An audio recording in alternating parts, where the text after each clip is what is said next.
Okay, this is business 342, the practice final, set 2, problem number 3.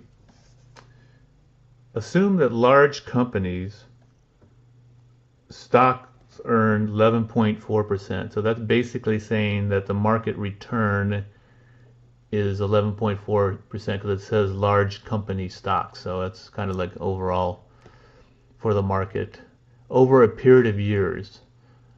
Over that same time, the risk-free rate was 3.6% and the inflation rate was 3.2%. What was the risk premium on large company stocks during that period?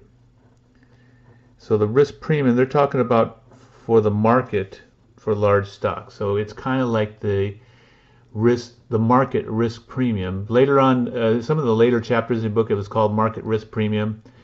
Earlier on, it was just called risk premium. However you want to say it, because they're talking about the market. E in this case stands for expected risk of the market. M is for the market. RF is for the return. Expected return on the market. And this is the risk-free rate return. F stands for the risk-free rate, if you remember. Okay, so you can do it however you want. They're talking about the market risk premium in this case. They could be talking about just risk premium on an individual stock. It doesn't really matter. It's just whatever the return is minus the risk-free rate is the risk premium. Now they mention inflation in here, but inflation has nothing to do with risk premium. They use that just to throw you off a little bit, because market rates like this are usually when they talk about them as nominal rates. Nominal rates are just, in this case, just the percentage rates, not adjusted for inflation. Real rates are when they're adjusted for inflation, and they'll show you some of that stuff later. But all you got to remember is this is the market return, RM. E stands for expected, and this is that little bit of the formula later on in the book that's called the market risk premium, these two, but it's the same thing. It's whatever the market return, or if this was an I, it'd be for an individual stock.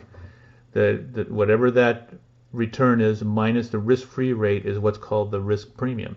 It's what you're getting above the risk-free rate. And again, that's always expressed in nominal terms unless they ask for in real rate terms. If they say in real rate terms, that means it needs to be adjusted for inflation. In this case, they don't talk. All they want to know is the risk premium. It doesn't say the real return. It doesn't say anything else besides risk premium. So that's just in this case, the large stocks return that they got over a period of time minus the risk-free rate. It's just that simple. Don't worry about inflation because they didn't say anything about the real rate return. Okay, and that's that's all that I talked about in here.